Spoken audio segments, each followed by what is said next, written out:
എന്തുകൊണ്ടാണ് veterinary പ്രോഗ്രാമിനും students വിദേശത്തേക്ക് പോകുന്നത്?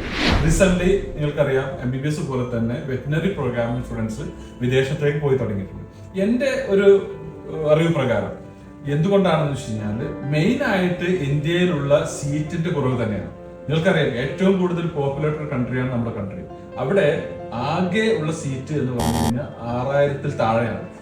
49 ഗവൺമെന്റ് കോളേജും 5 പ്രൈവറ്റ് കോളേജും ഞാൻ പറയുന്നത് BCI ലിസ്റ്റിൽപ്പെട്ട ഈ 54 കോളേജിൽ കൂടെ ആകെയുള്ള സീറ്റ് എന്ന് പറഞ്ഞാൽ ബിലോ 6000 ആണ്. അതാണ് ഒരു കാര്യം. രണ്ടാമത് എനിക്ക് മനസ്സിലായത് എക്സ്പോഷർ തേടിയിട്ടാണ്. കാരണം വിദേശത്തേക്ക് പോകുമ്പോൾ നിങ്ങൾക്കറിയാം ഒന്നും കൂടെ എക്സ്പോഷർ കിട്ടുമെന്നുള്ളതാണ്. പിന്നെ അതിനെല്ലാം പുറമെ എമൗണ്ട് ആണ്. കാരണം ഇന്ത്യയില് ഗവൺമെന്റ് കോളേജ് അല്ലാത്ത പ്രൈവറ്റ് കോളേജുകളിൽ വെറ്റിനറി പഠിക്കണമെങ്കിൽ ഏറ്റവും കുറഞ്ഞത് 35-40 ലക്ഷം വരും. ഈ ഒരു സംഖ്യ ഒരു വലിയ ഹ്യൂജ് എമൗണ്ട് ആണ്. അതേസമയത്ത് വിദേശത്തെ യൂറോപ്യൻ കൺട്രികളിൽ നിങ്ങൾക്ക് veterinary program including food, accommodation എല്ലാം അടക്കം ഒരു ബിലോ 30 lakhs നിങ്ങൾക്ക് ചെയ്തു വരാൻ പറ്റുന്ന ഓപ്ഷൻസ് ഇപ്പോൾ അവൈലബിൾ ആണ് എന്ന് സ്റ്റുഡൻസിന് അറിയാം. അതാണ് മറ്റൊരു കാര്യം. പിന്നെ അതിനെല്ലാം പുറമെ പുറത്തുള്ള റിസർച്ച് ഓറിയന്റഡ് പ്രോഗ്രാംസ് ആണ്.